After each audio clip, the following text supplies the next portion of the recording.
Bir gün Loğman oğluna deyir: Sənə 3 nəsihət vermək istəyirəm.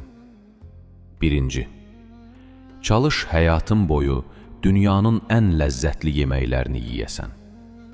İkinci, çalış dünyanın ən rahat yataqlarında yatasan. Üçüncü, çalış dünyanın ən yaxşı saraylarında yaşayasan. Loğmanın oğlu atasının bu nəsihətlərdən təəccüblənərək deyir: Ata, bizim kiçik və kasıb bir ailəmiz var.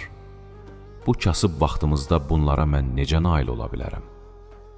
Loğman deyir: Oğlum, birinci gec və az yemək yesən, o yemək sənin üçün dünyanın ən ləzzətli yeməyi olar.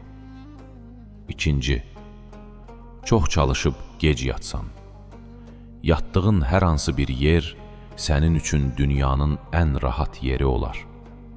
Üçüncü, insanlarla mehriban davranıb, onların qəlblərində özünə yer tapa bilsən, demək, dünyanın ən gözəl evlərinə, saraylarına sahibsən.